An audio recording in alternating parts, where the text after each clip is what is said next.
আপোনালোকে যিবিলাক ইনভেষ্টিগেশ্যনৰ সময়ত বিভিন্ন কথা বতৰা ওলাই থাকিব যেনেকুৱা শেখৰ গোস্বামীয়ে কৈছে জুবিন গাৰ্গক বিষ দিয়া হ'ল এতিয়া 10 তাৰিখে জুবিনৰ যিটো ভিছৰা বুলি কয় ভিছৰা পৰীক্ষা ৰিপৰ্ট আহিব গতিকে 11 তাৰিখে আমি গম পাই যাম যে আচলতে কি আছে কি নাই কিন্তু পুলিচৰ দায়িত্ব হ'ল যোনে যি কয় কেছ ডায়েৰীত লিখিব লাগিব গতিকে বহুতে ভাল ক'ব বহুতে বেয়া ক'ব পুলিচে লিখি যাব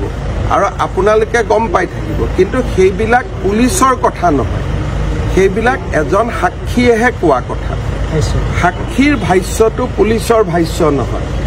আজি যেটো বিষ দিয়া বুলি গোটেই পেপাৰত কথাটো ওলাইছে এইটো পুলিচৰ ভাষ্য নহয় এইটো হ'ল এজন অভিযুক্তৰ ভাষ্য এতিয়া তেওঁ এই ভাষ্যটো কিয় দিছে নিজক বচাবৰ কাৰণে দিছে নেকি বা কাবাক ব্লেম কৰিবৰ কাৰণে দিছে নেকি এই গোটেইবোৰ তদন্ততহে ওলাব আজি এতিয়া আমাৰ আটাইতকৈ বেছি চিন্তাটো এটা পইণ্টতে লাগি আছে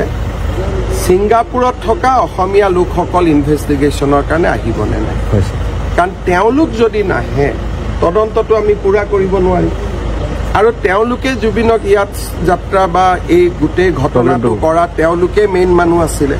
গতিকে এতিয়া অসমবাসী ৰাইজে হেঁচা দিব লাগে ছিংগাপুৰৰ অসমীয়া সমাজখনক যাতে তেওঁলোকক পঠিয়াই দিয়ে বাকীটো আমি যাক আনিব পাৰিলোঁ আনিলোঁ কিন্তু এওঁলোক ছিংগাপুৰত বহি আছে আৰু দুই এজনে আমাক লিখিছে এইটো অসুবিধাৰ কাৰণে আহিব নোৱাৰোঁ অমুক নোৱাৰোঁ কিন্তু অসমীয়া হিচাপে সেই মানুহকেইজনৰ দায়িত্ব আছে আৰু আজি এতিয়া ছিংগাপুৰত আছে মোৰো এক্টিয়াৰৰ ভিতৰত নাই ভাৰতৰ ভিতৰত থাকিলেতো ধৰি আনিলোহেঁতেন ছিংগাপুৰত আমি অসমীয়া ৰাইজে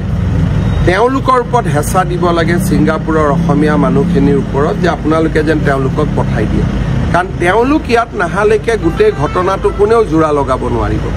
গতিকে মোৰ মনত যিটো চিন্তা হৈ আছে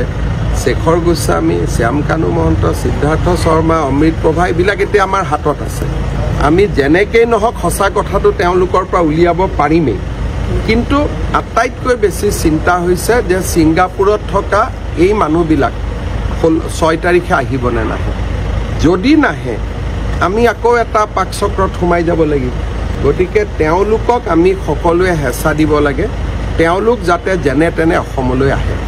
আইনৰ জৰিয়তে অনাৰ ৰাস্তা এটা বেলেগ কিন্তু মানুহৰ হেঁচাৰ হ'লে সোনকালে আহিব